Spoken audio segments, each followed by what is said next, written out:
Hoy! Mic check! Yon! Welcome back dito sa aking reaction video. Ay, hindi pala reaction video.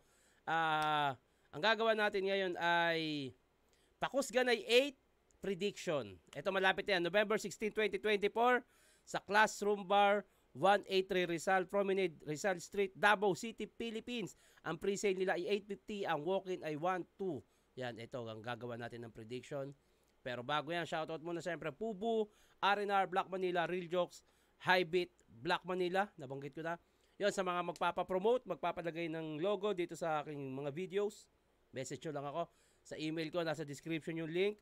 Sa aking mga social media accounts, facebook.com/Pogi, kaya search nyo lang Shernan, TikTok, Tito Shernan 22, Instagram, Super Shernan. May mga sasagot yan dahil may mga admin ako sa mga accounts ko at meron akong road manager na sasagot dyan. Meron kasi akong management. Yes, mga ilang taon na rin at yun, malaking bagay din yung napasukan kong management dahil marami akong mga racket na hindi nakikita ng bulag. Anak ng Muntinlupa, shout at Muntinlupa's Most Wanted. At bago na tayo magsimula, bati muna tayo.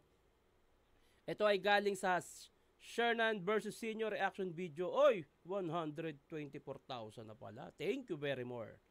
Pa-shoutout Tito, Reden Ignacio from Montalban, Rizal. Sana Looney versus Senior o Looney versus Shernan naman. Sabog talaga ang views niya, puta. Putsang ina, maraming rapper ang pangarap yan at isa na ako doon. At pag nangyari, kahit si Senior, sure ako. Tangina, napakalaking bagay niyan. Parang ano nga kung si Looney yung makakalaban, pagtapos mo, parang pwede ka na mag-retire eh. Malaking bagay talaga sa pagdating sa acapella rap battle si Looney. Ako na-battle na ako ng freestyle noon pa, wala pang flip top. Pero yung rap battle, ibang klase talaga yun. Yung acapella rap battle, lalo flip top. At isa si Looney sa dahilan kung bakit nakilala yan. Shoutout sa Seraspe family at kay Christian Alexander Soto ng Pasig City. God bless sa'yo Tito Shernan. Napanood ko ng live yung request ko laban ni Saito versus Daddy Jody. Maraming salamat po. Boss Pabate, Team C ng Angeles City, Pampanga. Oy, speaking of Pampanga, may ilalabas na bagong liga, Rap Battle League, si Sinyo. Actually, alam ko, meron na yan dati, bubuhayin nyo lang ulit ngayon yung Bargain. Yan, bagong kapatid na namin sa La Liga. Siyempre. At yun, pag nag-opening ulit yan, pupunta ako. Pupunta kami ng mga ibang MC ng Pulo. Suportahan namin yan. Matik yan. Tito, sana mapansin mo, react mo naman yung vlog nyo dati ng Team Pinsan, yung Rabasu Part 3, sobrang lap trip talaga kayo doon. Nakakamiss din yun Ano yun pandemic. Kasi syempre lahat kami nag-iisip ng paraan para paano makasurvive dahil walang trabaho Pero sa totoo lang, mas marami akong pera nung pandemic, putang ina. Ngayon, kalat-kalat na ulit. Pero mas marami akong pera nung pandemic. Basta. Pero legal lalo sa mga ginagawa ko reaction videos. Mas maraming pera ng pandemic. Inipit lang. Merong karakter sa Joseph na Biblia, Solid John Otit. Siyempre, nag-research talaga ako. Kuya Shernan, sang-ayon ba si Sir Enigma sa PSP nung nagsisimula pa ang PSP? Si Enigma, kung ano yung makakatulong sa mga MC, hindi niya pipigilan yan. Kahit anong gawin nyo, wala siyang pakialam dyan. Basta si Enigma, tuloy pa rin sa kung ano yung nasimulan at kung ano talaga yung goal. Ang katulong sa MC, sa kultura. Ganun kasimple. Wala nang iba. Grabe, pangatlong load ko na to, haha. 2 beses sa Flip Top channel and dito sa reaction mo. Solid yung laban. Ka muna. Blooms, what up? Pa-shoutout po ulit. Jeanette Nakajima. Watching here from Japan. Uy, ang sarap ng ramen dyan. Ano ba yung sikat na ramen dyan sa Japan? Gusto ko matikman yun Ichiran ba yun? Ichiran? Ang kumanta ng I found the love. Uy, Joker. Eto na. Gawa na natin to. Oy. Pero yan, eto Pakusganay 8. Ulitin ko, November 8, 2024, Saturday. Malapit na yan. Gates open 3 p.m. Program starts 5 p.m. at matatapos siya ng 12. Ganyan nakadisiplina ang flip top. Dati kasi, alas 8, alas 9. Pero ngayon, iba na. Iba na flip top. Grabe yun. Ang alam kong nagbebenta niyan ng pre-sale ticket, tignan natin si Snab, yung punyetang taga Davao. Snub. Ito. Sa mga taga Davao, dito kayo makakabili ng ticket kay Snub. Saan ba yung bayot na to? Ito, nag-post si Snub, oh. Takids, taod-taod sa Victoria Plaza Food Court, 12 to 4 p.m. ba? 8:50, free sale, 1 to walk in. Ayan. Okay, message nyo lang yung putang enang yan si Snub. Tarantado yan. Yawa! Eto na. Yan ang venue ay Classroom Bar, 183 Rizal Promenade, Rizal Street, Davao City, Philippines. Yun. Unahin na natin tong JP versus Yagi. Hindi ko sila kilala. Baka bagong MC. JP.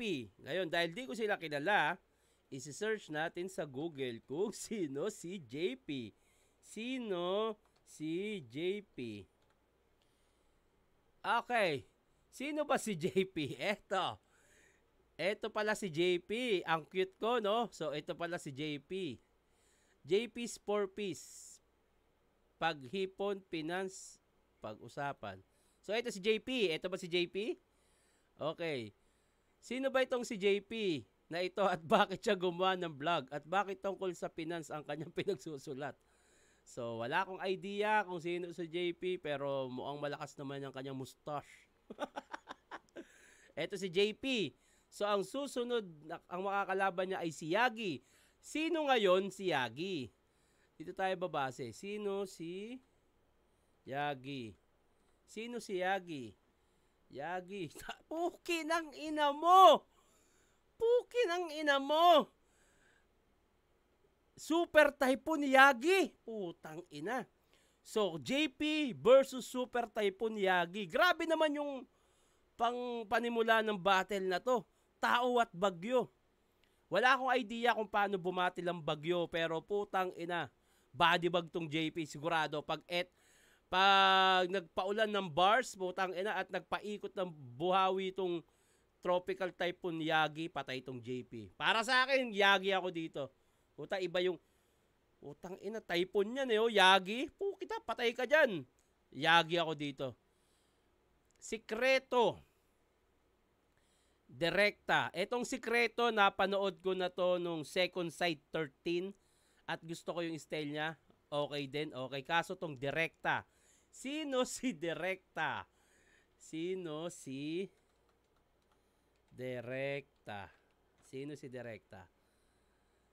Direkta. Sino si Direkta? Puta. Puki ng ina mo. Direkta. Image. Sino ba si Direkta? Direkta. Battle MC. Direkta. Baka meron dito. Top 5 MC pinakamataas si Direkto. Puki ng ina. Tapos ano pala si Direkta pala ay alter ego. Putang ina. Wala akong idea kung sino yung Direkta, pero Sikreto. Ito lang yata yung sikretong alam ko. Ito yung ibang sikreto na alam ko. Ito Direkta na, hindi ko pa rin alam Putang ina. Dito ako sa sikreto. Kasi ito lang yung ibang sikreto na alam ko. Dito ako. Sa unang laban, kay Typhoon Yagi ako. Pangalawa kay Sikreto. Eto, MP3 versus 3D. Kilala ko itong mga to. Si MP3, grabe. Ang alam ko, ang idol niyan si Sak Maestro. Si 3D naman, ang impluensya yan. Mga taga Davao, impluensya ng dalawang yan. MP3, 3D. Personal choice, MP3 ako. Bakit? Sa mga napanood kong laban ni 3D sa flip top, lalo big stage, parang hindi siya effective pagdating sa ganun. Mas sa small room, mas effective si 3D. Para sa akin, sa napanood ko, kasi napanood ko na si 3D bumatil sa big stage. Okay naman yung performance, pero parang may kulang o may kailangan pa para magamay niya yung big stage. Habang si MP3, sa totoo lang parehas malakas pagdating sa sulat, pero si MP3 mas gamay niya na yung stage. Kaya para sa akin, personal choice, MP3 to. Pero hindi ko sinasabing mahina si 3D Kumbaga, sa mga napapanood ko kasi si 30 sa small room, sobrang lakas. Nung sa big stage, parang hindi siya ganun nagiging effective. Baka may kailangan pang aralin si 30. Kaya sa ngayon, MP3 ako.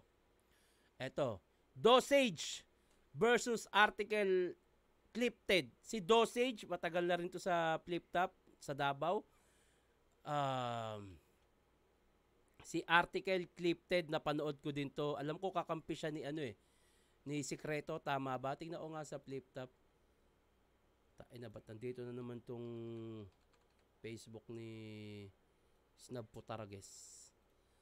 Alam ko kakampi ni yan, sa 2-on-2. Second side 13, second side. Nasaan na yun? Kung di ako nagkakamali kasi napanood ko sila. Ito ba si Article Clifted? Etong maliit, putang ina to, tarantado mag-rebat yan. Naalala ko yung kalaban nila sila Marichu at Aubrey. Tangina, lap trip ako doon sa rebat niya na yung tite, about sa tite kasi sinabihan siya mukhang burat. Tapos ang nirebat niya, ito daw yung burat. Buong katawan niya yung burat. Tapos yung paabetlog. Napapanood ko si Dosage pero mas trip ko yung style ni Article Clifted. Kaya Article Clifted ako. Putang ina, eto na.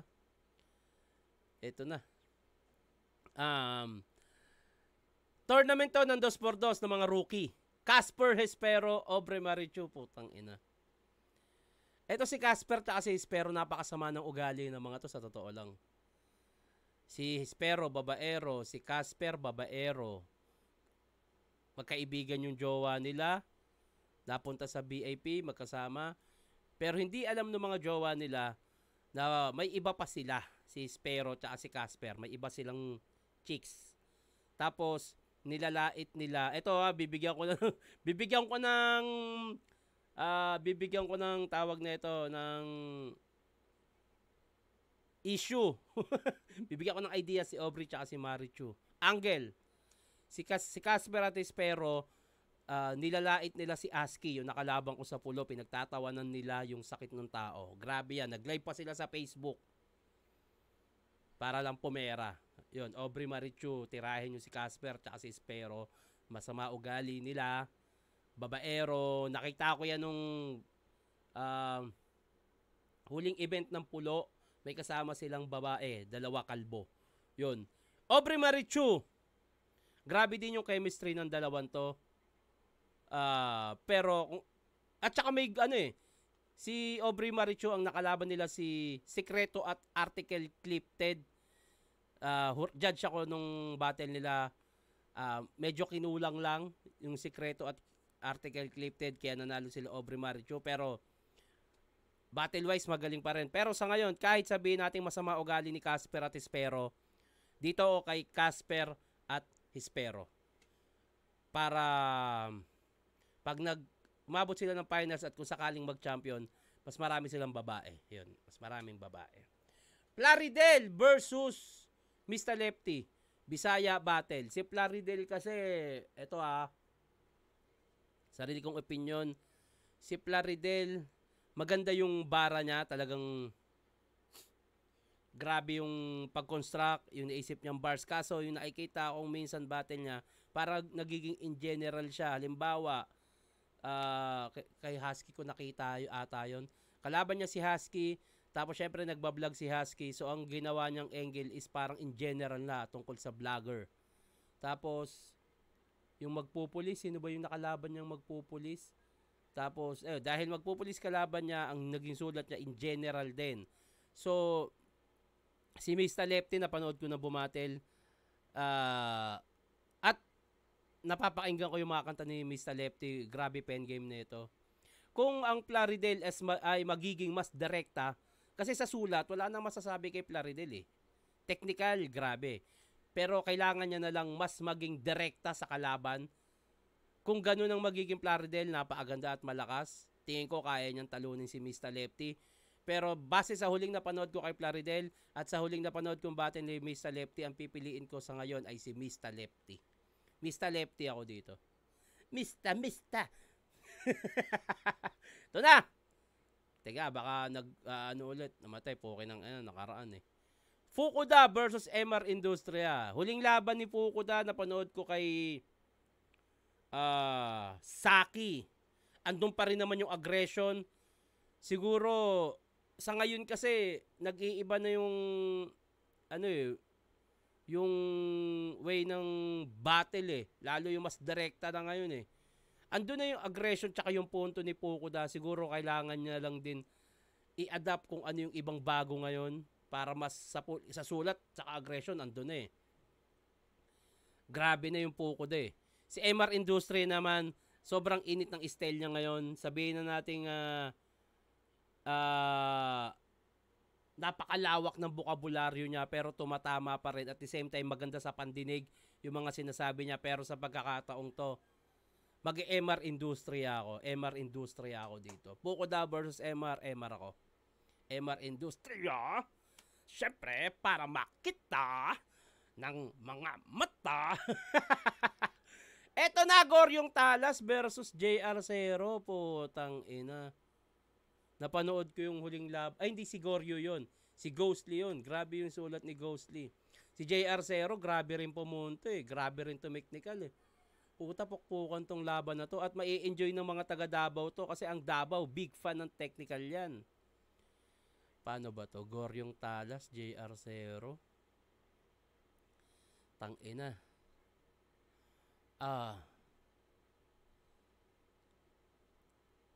Konti lang para sa akin. Pipiliin ko Goryong Talas. Tingin ko may isang bagay na ikalalamang si Goryong Talas. Hindi ko alam kung ano yon. Malalaman ko na sa battle nila yon pag napanood ko. JR0 hindi ko sinasabing mahina. Grabe pagiging technical niyan tsaka kung paano bumara yan.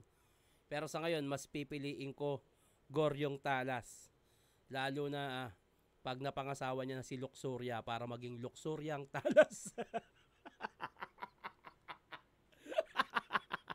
Luxuriang Talas! Let's go! Eto, main event, Sak Maestro versus Lipcram. Ito yung may ginawa ko reaction video nung nakaraan, Sak Maestro Pistol. Tapos, meron ulit battle si Sak Maestro sa November 23 sa PSP naman kay Akata.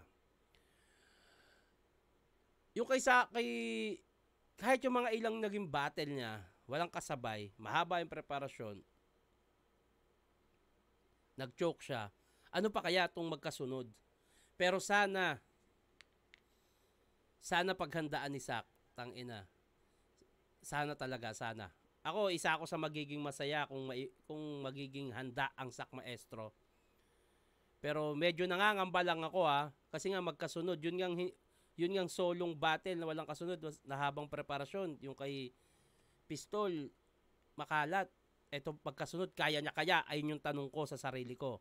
Kaya ni Sak Maestro? Pero sana, malay mo naman. Lipcram, galing sa talo ba? O galing kay Serdeo? Tama, kay Serdeo, na medyo makalat din yung naging battle. Tingin ko babawi ito si Lipcram. Kaso may kasunod nga din palang laban to kay Yangwan, pero hindi, kilala ko si Lipcram. Kilala ko maganda yan. Tsaka walang pera. Walang pera kayo niyan, kaya magkasunod yung laban. Pero sa ngayon, Lipcram ako dito, pero sana gulatin tayo ni Sak Maestro. Yun, ang prediction ko para dito sa Pakusganay 8, flip top Pakusganay 8, JP versus Yagi, dito okay Typhoon Yagi. Sikreto versus Direkta, dito okay Sikreto dahil ito lang ang sikretong alam ko. MP3 versus 3D, MP3 ako dito. Dosage versus Article Clipted, Article Clipted ako dito. Casper Hespero na masama ugali versus Aubrey Marichu na dalawang chika bebe. Oy, wag nyo mamanyakin yan Pukin ang ina nyo. Kilala ko ayo, mga manyais kayong, ano bang grupo na ito? Ano bang grupo na ito, mga pukin ng inan to? Basta mga manyakis yan. Dito ako, Casper Hespero. Plaridel versus Mr. Lefty ako. Fukuda versus MR Industria ako. Goryong Talas versus JR0 ako. At Sak Maestro versus Lipcram ako. Yun, November 16, 2024, Saturday, Classroom Bar, 183 Rizal, Promenade, Rizal Street, Davao City. Yan. Good luck sa mga lalaban at sa mga taga Davao. Enjoy, 2 linggo na lang yan, ha? Yon, babati na ako bago matapos. Basta si Sinyo na lang nagdadala ng views sa inyo, Shernan. Uy! Totoo yan! Pa-shoutout, Chong, Laverne alias Luga, Gago, Jason Adik at Benedict Ratbo ng Monarch Engineering. Tangina yung mga gusto mo sabihin sa kaibigan mo, sa akin mo dinamay, ha? Otits, balikan na sa 3GS, tapos gawa ulit kayo ng kanta, gaya ng kami ang 3GS, nakakamiss pakinggan. Charles James Tuazon, Baligad ng Kabuyaw, Laguna. Hamtik, Antique, represent. Otis Shernan, ito na yung mga the best na reaction video na panood ko dahil parang katambayan lang namin yung nagsasalita sa video. Salamat sa pagsama, sa pagtambay palagi. Ang sarap manood sa iyo. Pa-shoutout, After Fap from Nueva Ecija. Thank you. Shoutout sa inyo mga tol. Tawang-tawa talaga ako sa iyo, Tito, pag may lumalabas na ads. Ito walang ads, oh. Picture lang, eh. Tito Shernan, nais kong malaman mo opinion ko lang to, hindi mo na overpower si Sinyo. Pero joke lang yon, subscriber mo pa din ako ngayon. Gago. Gago, di ba? Ayan, oh. Kita ba? Hindi kita. Ang ganda ng laban nyo, lalo yung round 1 mo, yanig buong venue sa'yo. More lap trip battle ulit ng mga 3GS. Sayed versus Jonas next. At ayun palagi, God bless. Not gonna lie, Otis Shernan, napakalakas ng rebat mo, grabe. Thank you sa appreciate, salamat. Idol, Shernan, congrats sa laban nyo ni Sinyo. Sulit, paghihintay namin. Nga po pala, nakagawa na ako ng 16 bars sa pulo. Yun. Sige, papacheck natin yan. At yun, hanggang dito na lang to. Maraming salamat sa panonood. Sa mga magpapabate, huwag kalimutan lagyan ng pangalan na taga saan. At i-comment nyo na rin kung sino yung gusto nyo gawan natin na susunod na reaction video. Hanggang dito na lang to. Mag-iingat kayo palagi. Magandang araw.